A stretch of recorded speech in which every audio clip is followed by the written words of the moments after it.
Hello and welcome to State of the Economy, a show that connects you with key policymakers and thinkers. Today we have with us Dr. Narendra Jadhav, a member of Planning Commission as well as a member of the National Advisory Council. He has been involved in the Planning Commission mainly in education reforms besides employment and labor, which are also his portfolios. But today we will chiefly discuss reforms in the education sector with Dr. Jadhav. Welcome to our show.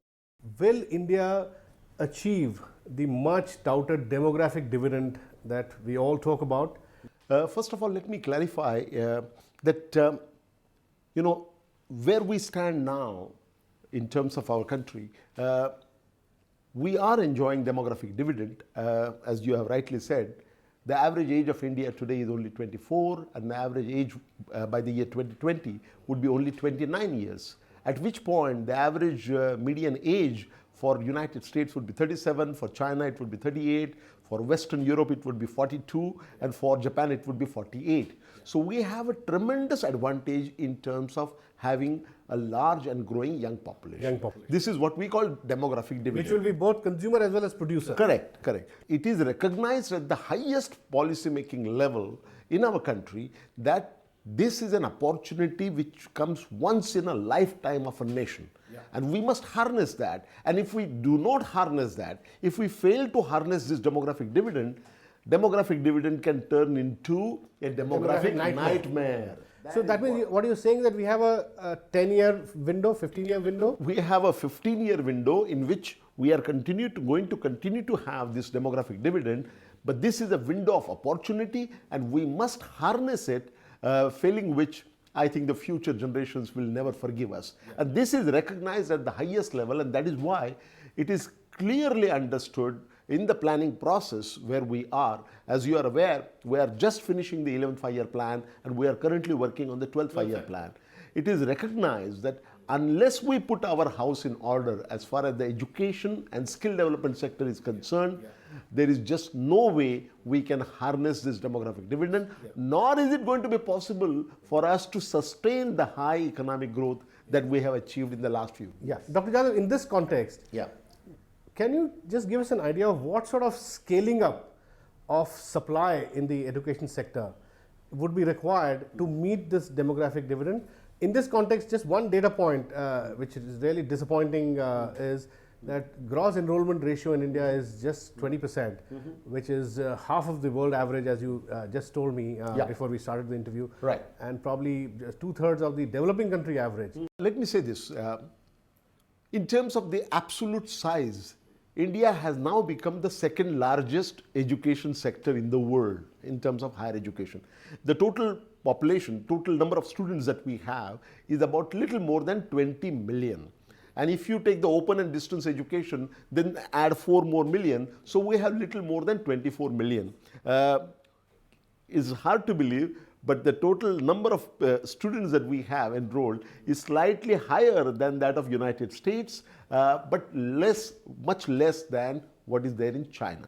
Now that is in terms of the absolute number. That of course relates to the population. As a ratio, as we were discussing earlier, GR, the gross enrollment ratio, today is about, if you take the age group of 18 to 22 as the age group for higher education, in that age group, the GR computed today is about 20%, which is only 1/2 of the world average, and it is also only 2/3 of the average for developing countries. How do you scale it up?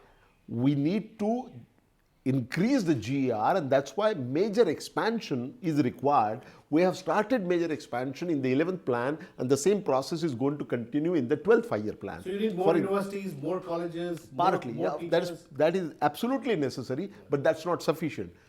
Just to give you some idea about what we are planning is that in the 12th plan, we want to take the total level of, the absolute level of enrollment in the traditional education from 20 million to 30 million. We want to take the GR to 30%, at which time it would be close to the GER of China. By that time, China may go even higher. In the next 10 years, you say? In the next 5 years, we want to take it from 20% to 30%. So there's a big challenge involved, and that would require enormous investment in the education sector. Can we, to enable this, this measure of scale up or this kind of scale up, do you think a total funding of less than 2% of GDP for center and states is enough? No, certainly not. So what kind of additional funding will be required? Let me also add, before we go to the funding aspect, let me also add a big challenge that we need to face. Not only in terms of quantity, also in terms of its regional distribution. Okay. As I said, the GR... We will come to regional distribution, but can you give us an idea of... that's part of the challenge. The financing cannot be independent of the regional distribution. That's why I want to highlight that, that if our GR, as I said, at national level is about 20%, which looks impressive enough, but not very impressive. If you break it down in terms of male, female, urban, rural, in terms of scheduled castes, scheduled tribes, minorities, denotified and nomadic tribes, the picture that emerges is appalling. There are huge strata of society where there are very large sections of society where GR is less than 3%. You take scheduled tribe women in the rural area, there the GR would be 3 to 4%. Now, which means that there are sections of society where at this point of time, we have 96 to 97% people do not even have access to higher education. Do you realize the enormity of challenge? This is in terms of strata of society, but also in terms of states. All universities seem to be concentrated in 5 states, and many other states don't have a single university. There is a highly skewed distribution. Today we have about 634 universities and about 34,000 plus number of colleges, which is large enough. But their distribution is not uniform, it is highly skewed. And then another distinction that comes in terms of the quality differential is, there are universities which are central universities, then there are state universities, then there are deemed universities, and then there are private universities. We'll go in greater detail on this distribution. All right. But after a small break, please don't go away, keep watching Rajya Sabha television.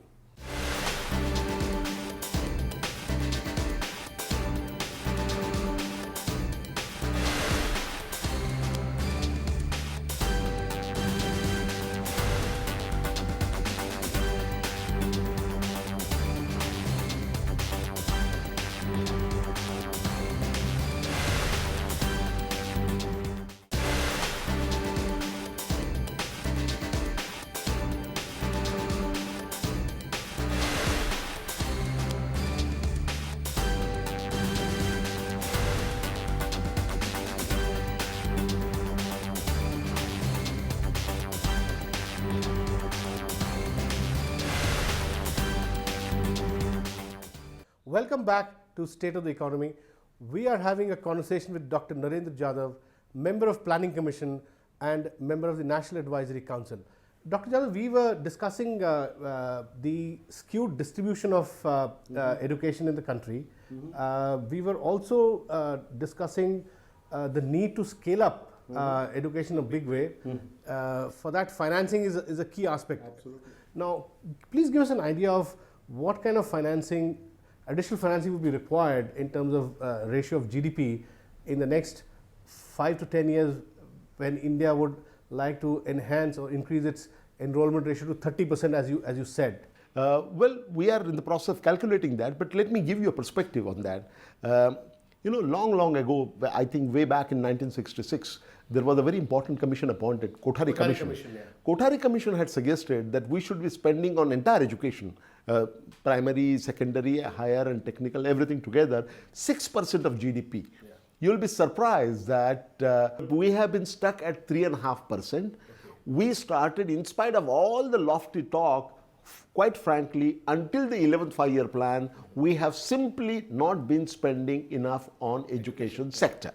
Now, the process started in big way in the 11th five-year plan. For example, the education outlay in the 11th five-year plan was 8 times the outlay in the ninth, in the 10th five-year And this plan. 3% includes center and states both, right? It includes everything, but we are at 3.5%. We are quarter to 4%. We have a long way to go to achieve that target. There would be a huge expansion required. That process has begun. It began in the 11th five-year plan, and it will continue in the 12th five-year plan. And we need to give, in the approach paper to the 12th five-year plan, which we have put out on the website, that is approved by the National Development So are you Council. still sticking to 6% or? No. We are not talking about 6%. We are talking about giving overriding priority in the 12th five-year plan to three sectors. First is education and skill development. Second is health, and third is infrastructure. What will happen is that we want to raise the 3.5%, it's 3.75% now, quarter to 4%. We need to raise that. To raise that, we cannot in one plan go to 6%. Because we are late started. We did not increase the expenditure as a ratio of GDP. 45 years are over after the Kothari Commission gave the report. But the real expansion in education sector has started only in the 11th five-year plan, and we want to continue that process in the 12th five-year plan and possibly in the 13th five-year plan as well. So we will be inching towards attaining the 6%, but it is no gain saying that we will achieve that 6% in one plan or two plans. That's Coming here, I would like to also ask you about quality that we are delivering with the kind of funding that we have. Recently, Pratham came up with a report especially on primary education, which said more funding has gone into primary schooling through Sarva Shiksha Abhiyan and other such schemes, but the outcomes are far less than satisfactory. Now, how do you deal with quality of outcome? Here, when I talk about quality, I would also want you to tell us something about the nature of pedagogy. Do we require a big fundamental shift in the mindset, in the way we teach, in the way we research? That's the larger question that I want to ask. That would be in the context of the higher education. Higher education. Okay, let me start with primary education. For primary education and secondary education, let me say this, that there are some very strong, very positive achievements in terms of Sarva Shiksha Abhiyan. There's absolutely no doubt about it. Now, in terms of the access, how do we measure the access? We measure the access in terms of the number of children which are out of the school as a proportion of total, one. And second, as far as the primary education is concerned, what is the proportion of the habitations which are covered, what proportion of habitations have a primary school within 1 kilometer's radius, and for the secondary or for higher, for elementary education, that is up to 7th or 8th, we talk about availability of school in a radius of 3 kilometers. On both counts, we have done phenomenally well in terms of improving the access of primary education. Now I come to the second. The biggest challenge there is how to improve the quality. This is absolutely true. Pratham reports year after year have shown that quality leaves much to be desired. Not only Pratham, for the first time we participated. But again, there are inter-states variation. Yeah, but like general, Himachal Pradesh shows good outcomes, but other states. No. But for even the good states, when there was a testing done at international level, at a higher level than what Pratham does, it turned out that we were at the rock bottom, only better than Kyrgyzstan. It was tested at the level of 9th and 10th standard. We were still very poor. Extremely poor. So that gives us a very strong signal that the median quality of education, may it be primary, secondary or higher education, it leaves much to be desired, and that is going to be focused. Decades of purely state-led funding has given us less than satisfactory results in terms of quality. Now there's this big debate about the role of private sector in primary, secondary and higher education. Now, do you think the private sector can play a big role in meeting this deficit that you just spoke about? Sure, of course. No, in fact, private sector has been playing a role, but it will have to play much bigger role in secondary education and in the higher education. Now, there are two reasons for that. One is connected with the quality that you are talking about. I'm not for one believe that just because a private sector comes in, the quality improves. No such illusion should be there. There are government schools which are doing phenomenally well. So we need to improve the quality. But the reason why private sector should be involved in a much bigger way than present is because the total requirement of funding is very large, in a short period of time. very large, and no matter how much government desires, they will not be able to bring about that kind of expansion because we have to work within the overall fiscal framework. So therefore government funding must be supported by a private sector funding also, and that is why in both education as well as in skill development, PPP, public-private partnership, is being emphasized. Only last year, few months back, the investment in PPP is considered eligible for like the PPP in infrastructure.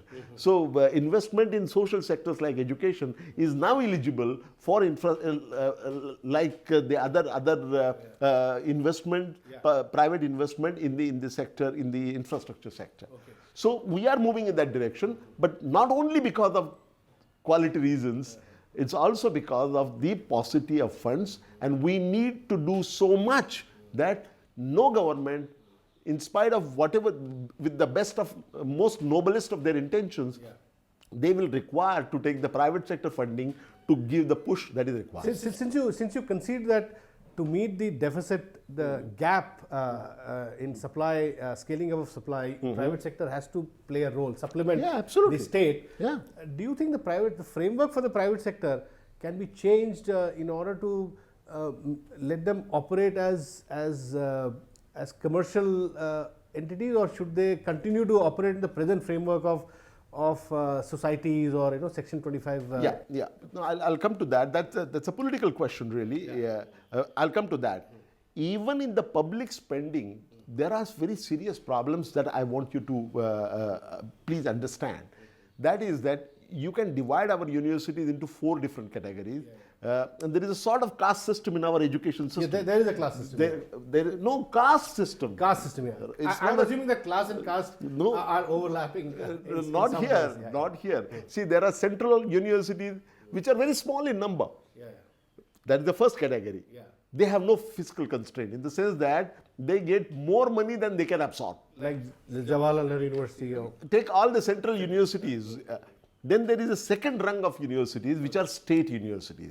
Now you will be surprised that state universities are really the mainstay of education system, because 89% of our total student population goes to state universities.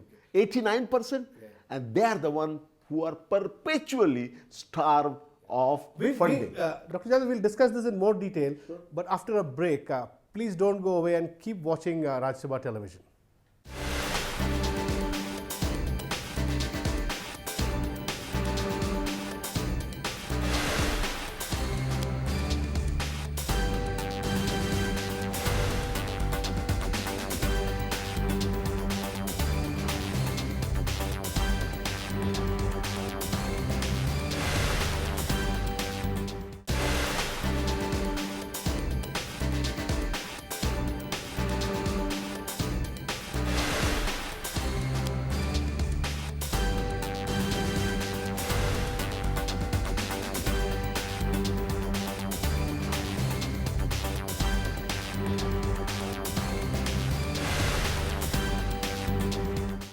Welcome back to State of the Economy.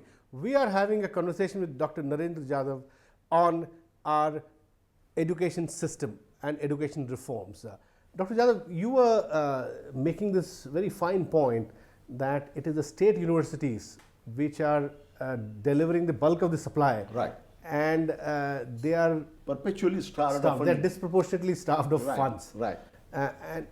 And you were also speaking about other imbalances, areas where gross enrollment is less than 5% in terms of sections of society. Right. Now, how do you correct these imbalances? Because this process of scaling up can be done only after correcting these imbalances. There is a sequencing, and if you just scale up with the current distortions, you may end up with again a skewed education system which does not deliver in a comprehensive manner. Yeah, in the context of public sector, what I was saying is that you don't measure public spending on education in one uniform way. Yeah. It has a different implications for different strata of the education system. Yeah. Yeah. Higher education, in the higher education system, private the central universities virtually have no budget constraint. It's the state universities which lack funding. Now, state universities, see, remember, education was once upon the private sector should be asked to No. there? I am saying that first of all, public sector funding should be redirected in a more even or more uniform manner to the state universities. To the state universities, and we are going to take special measures in the 12th five-year plan to make sure that state universities, remember, which cover 89% of the student population, they will get funding. What has happened basically is that education was once earlier a state subject. So state universities are supposed to be funded by the states. Then it became a subject on the concurrent list. Today what is happening is that central government is not funding them enough and state governments are not forthcoming to take care. As a result, state universities are starved, and the poor quality of education is basically because of the state universities which are starved of funding. So this is a one big skew which needs to be corrected. Exactly. So even in public spending, we need to be little more focused on state universities, and in addition to the state university, in addition to public spending, it should be also supplemented by the private. That is what I'm trying to say. It's a nuanced kind of approach. Coming back to another big issue which Dr. Jadhav, you are grappling with at the policy level, is the setting up of a super regulator, the National Commission for Education Research. Now, as you said, this super regulator will really help in this big scale up in our education supply, skill supply that you spoke about over the next 10 years. Now, what are the challenges that you're facing in setting up this regulatory system? Because my sense is that there's a big resistance from the existing regulators, and there is a certain vested interest, if I may call it, on the basis of the political economy of these existing interests that is coming in the way of setting up of this super regulator, which is also expected to correct the skew that you're talking about, right? Now, how do you deal with all these vested interests in our political economy, which also includes our political class, which is heavily invested in higher education? First of all, let me give you a perspective on the kind of reforms, the kind of legislative reforms which are currently underway, and there are many of them. What you talked about, NCHER, the National Commission on Higher Education Research, is the most important one. But that's the one, National Commission on Higher Education Research. Then there is a bill which is pending with the Parliament about creating a regulatory authority for accreditation process. Third one is tribunals, state level tribunals and the central level tribunals, which will take care of the tribunal bill. The fourth one is a bill for prevention of malpractices in higher education, which, as we all know, are far too many. And the fifth one is foreign education providers. These are the five major bills. You also look at the foreign universities coming in and setting up their shop here. To which also there is a big resistance at the moment. No, that's fine. There is a resistance to each one of these. Let's go over these specifically in terms of resistance. Let's first understand what they're trying to do. NCHER, National Commission on Higher Education and Research, basically it is intended to create not a super regulator of the kind that you're talking about, but today we have 15 different regulators, UGC, AICTE, NCTE, you name it, all the alphabets are covered. There is the coordination between them is very poor, synergy between them leaves much to be desired, and therefore it was conceived that there can be one big regulator which will, all these regulators can go. UGC will be dissolved, AICT will be dissolved, all other regulators will be dissolved, and the education part of that will be taken together in terms of a one super regulator of the kind that you were talking about. Then there was a change and they made two instead of one. For the medical sciences and related subjects, there is one regulator expected, and for all others, there is going to be another regulator expected. Now, what we have done is that the Prime Minister had appointed a task force. We prepared the draft, and then we took the draft all over the country and discussed with the political leaders, also with the educationists, academicians, and we kept on revising. There was a consensus around this? We tried to build consensus. There was a lot of resistance from various vested groups. Some of them were coming out of the political economic considerations. But one of the most important thing that will happen if NCHER comes through is that it will change the governance system of the higher education sector. In fact, I do believe that the higher education sector would be unrecognizably different than what it is now. Now there is, as you rightly said, there has been resistance, and we have made changes in that. Ultimately, it would be sorted out in the parliament when the bill comes before for discussion. But there are various issues, the political economy, vested interest that you mentioned about. And the political class, which is invested in higher education. Right. I mean, they are the biggest the resistors, they're resisting foreign universities coming in. Some states, there is a central state issue. Take the simple case of appointment of vice chancellors. We want NCHER should be giving autonomy to the universities and to the vice chancellor. The autonomy presently is limited, and that needs to be improved. Now, we made a suggestion in the NCHER bill, a suggestion was made that there should be a national registry created of all the eligible people to become vice chancellor, and individuals can nominate themselves, politicians can nominate their own people, the government, state governments can nominate, but only subject to the scrutiny of the NCHER. So you're giving them flexibility to... And we said that any university which wants a vice chancellor to be appointed can take 5 names from the national registry and choose one. If they don't find all 5 unsuitable, take another 5. However, you should imagine, you cannot imagine the amount of resistance that we faced. That is where the political economic considerations came in. That is where politicians at the state level were up against us. So when will this be resolved? When do you think that these bills will be... Parliamentary democracy will become acts? Yeah, it is there in the parliament. Because we are also running against a very stiff deadline. Right, We have to scale up in the next 5-6 years. Correct. No, we have to not only scale up, we have to reform the whole system. Having accepted parliamentary democracy as our guiding principle, it will have to be the process of, the legislative, it has to go through the legislative process. You have to go through parliament. That's where it would be debated, discussed. I only hope that it would be done sooner. Realistically, how long do you think will it take for all these bills to become acts? Nobody can predict when it will come and when it will be discussed and what shape and form it will come out. It is the collective wisdom of the parliament which will finally decide the shape. And that is how it should be. But I am hoping personally that it will be done earlier rather than later. I am also hoping that there would be more or less the same form in which it has been presented, it will come through. But your guess is as good as mine there. Thank you, Dr. Jadhav. We'll be back with you again with another episode. Thank you. Goodbye.